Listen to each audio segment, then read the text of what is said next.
बहू के पलटते ढंग। पुणे में रहने वाली शीना की ससुराल में सिर्फ 3 लोग थे। इस वजह से घर में ज्यादा काम नहीं होता था, तो वो दोपहर तक अपना सारा काम खत्म कर लेती थी। लेकिन उसके बाद वो बोर हो जाती।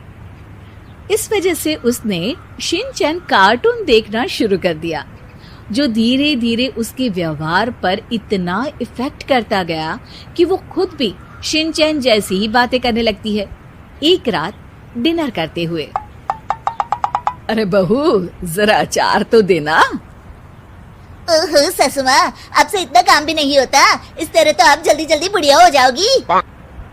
अरे शीना, ये तुम कैसे बात कर रही हो? आपको तो कुछ भी समझ में नहीं आता। ये शीना का शिनचैन स्टाइल है। ऐसा बोलकर शीना वहां से चली जाती है।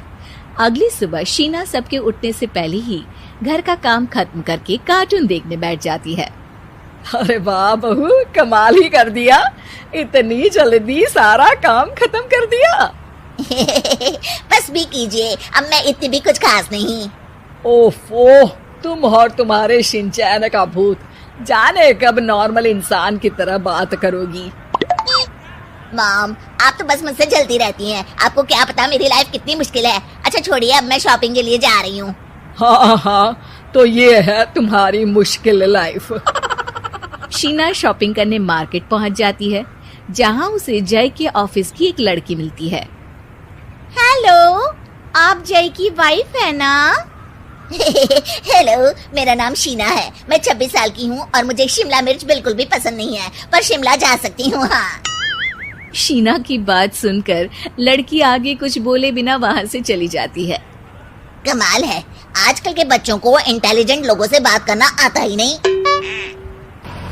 शीना शॉपिंग करके घर वापस आती है, जहाँ सास और जय साथ बैठकर आइसक्रीम खा रहे होते हैं।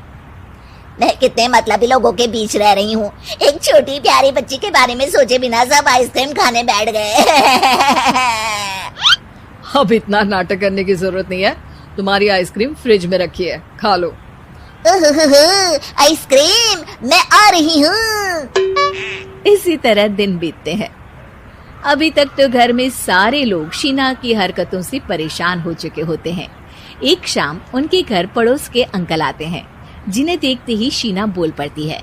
हेलो अंकल, आज आप यहाँ? ये कह रही है आप यहाँ बैठिए, हम अभी आते हैं। ऐसा बोलकर शीना की सास उसे लेकर रसोई में चली जाती है। अरे वो तुम्हारी पापा की उम्र के हैं, उनकी इंसल्ट तो मत करो। आपको तो बस अपनी ही खुशी दिखाई देती है।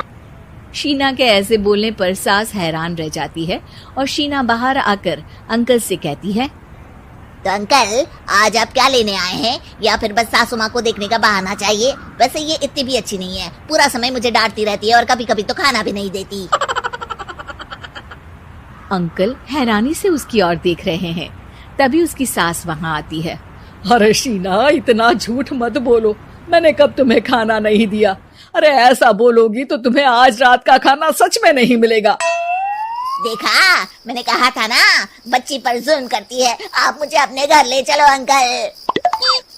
इस तरह दोनों सास बहू में तू मैं शुरू हो जाती है, जिसे देख अंकल तो डर कर भाग जाते हैं, लेकिन वो दोनों चुप ही नहीं होती।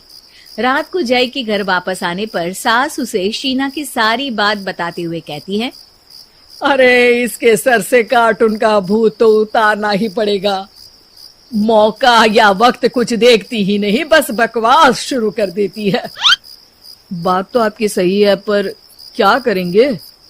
अरे कार्टून देखकर ऐसी बनी है तो इसकी कार्टून ही बंद कर दो। हाँ, कार्टून बंद करके कुछ समझदारी वाली चीजें दिखाते हैं। जियोग्राफी दिखाना शुरू कर दो ना, क्या पता कुछ अकल आ जाए। हाँ, नाइस आइडिया माँ। इस पर जय केबल टीवी पर ज्योग्राफी छोड़कर बाकी सारी चैनल बंद करवा देता है, पर शीना भी किसी से कम नहीं होती। ओहो पतिदेव, अपने आप को बहुत स्मार्ट समझते हो। शीना मोबाइल पर YouTube ऑन करके उस पर शिनचैन देखने लगती है। शीना की इस स्मार्टनेस को देखकर जय तो बेचारा सर खुजलाता ही रह जाता है। हमने इसे जरूरत से ज्यादा अंडर एस्टिमेट कर दिया, अब क्या करें माँ? अरे इंटरनेट बंद करवा दे बेटा। शीना को कार्टून की दुनिया से बाहर निकाल वापस इंसान बनाने के लिए अब जय इंटरनेट भी बंद करा देता है, जिससे शीना परेशान हो जाती है। सब मेरी खुशी से जलते हैं, पर अब क्या करूं? शीना सोच में पड़ जाती है, लेकिन कोई आइडिया नहीं मिलता, जिस पर मजबूरी में वो ज्योग्राफी देखना शुरू कर देती है। हाँ, लगता है अब कुछ ही दिनों में इसके सिर से शिनचैन का भूत उतर ही जाएगा। हाँ बेटा, उम्मीद तो यही है। दिन बीतते हैं और घर में सब शीना के बोलने का इंतजार करने लगते हैं, लेकिन शीना टीवी में ऐसी खो जाती है कि उससे पूछे सवालों का हाँ या ना के अलावा और कुछ जवाब ही नहीं देती।